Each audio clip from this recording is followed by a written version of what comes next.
Sebelum tanggal 24 kita anggap itu orang pulang kampung. Tapi setelah 24 kita anggap itu mudik.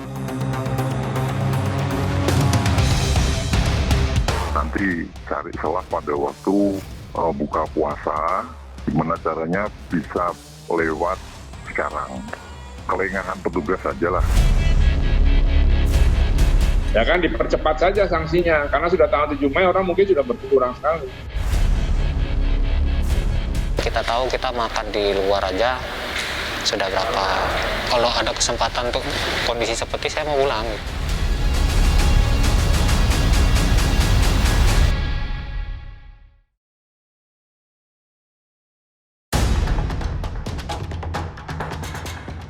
Larangan mudik sudah diterapkan. Pembatasan transportasi kendaraan umum dan pribadi dilakukan sejak 24 April lalu. Jalur antar kota dan provinsi disekat polisi. Bukan pulang-pulang, Pak. Balik. Saya mau pulang. Ini. Terbalik, Pak. Terbalik.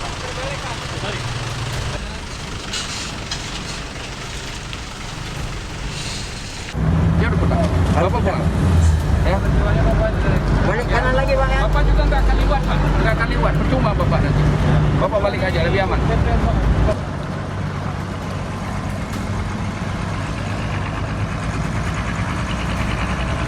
Ini ke Bandung ngapain? Saya ke Bandung sih ada proyek lagi, Pak. Biasa tadi di Bandung. Ada surat tugasnya? Ada lama saya orang proyek lagi.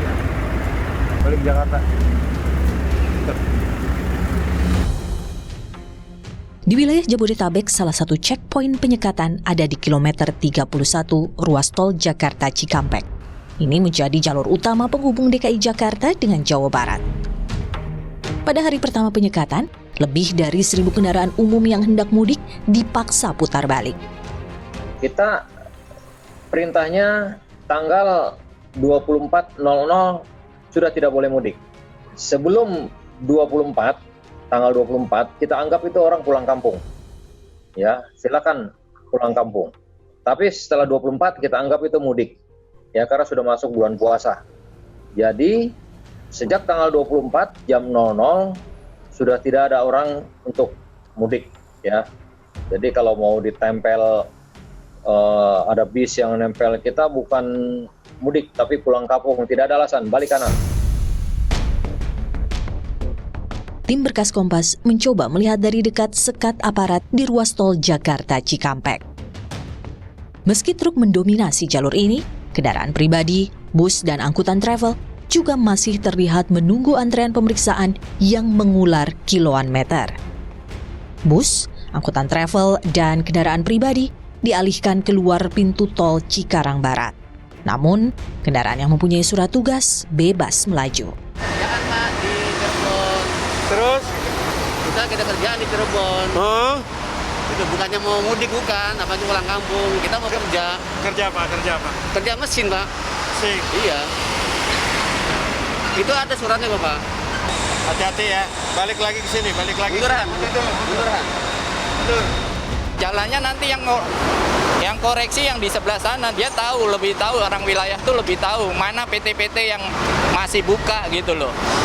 Kalau kita nyawa sortirnya mana PT-PT yang masih buka. Tak hanya kendaraan penumpang, truk yang dicurigai mengangkut pemudik juga jadi sasaran pemeriksaan petugas. 4 jam tim Berkas Kompas mengikuti penyekatan, 56 kendaraan dipaksa putar balik. Penyekatan memang membuahkan hasil, namun sayang, menjelang waktu berbuka puasa, penjagaan di checkpoint longgar. Kendaraan pun lolos dari pemeriksaan petugas. Ini juga terlihat di wilayah perbatasan antara Bekasi dan Karawang, Jawa Barat. Kendaraan melenggang bebas tanpa diperiksa petugas. Belum lagi di jalur alternatif yang jadi jalan tikus para pemudik bersepeda motor. Jadi sudah kita antisipasi juga. Memang jalan-jalan tikus ini kan banyak. khususnya untuk pemotor ini ya, dia bisa nyelip ke sana ke sini ya. Kalau untuk di Pantura sih sudah kita antisipasi dan sama juga kita kembalikan sanksinya, dan apabila lolos pada satu kabupaten berikutnya kan akan menyekat juga. Jadi memang kalau dia lolos sampai ke tujuan ya rezekinya lah ya, karena dia bisa menghindar di banyak penyekatan ya. Berdasarkan hasil survei Kementerian Perhubungan, Jawa Tengah menjadi salah satu provinsi yang menjadi tujuan utama pemudik.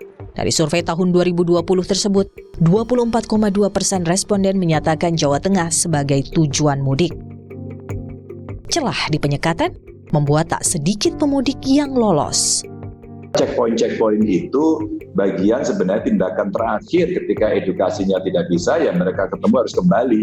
Tapi kalau sudah lolos bagaimana? Ya ada yang dimarahin mas, ada yang dimarahin terus kemudian dimasukin ke karantina. Tapi SOP atau protokol itu memang wajib dilakukan. Iya sebenarnya ada beberapa mas yang ketat ya, umpama Kabupaten Banyumas dia bagus. Dia bicara satu sistem kesehatan. Ketika kemudian terjadi pandemi, ya, terus kemudian Anda ada diberikan aturan-aturan dan Anda melanggar, maka akan ada dua hal sanksi yang diberikan.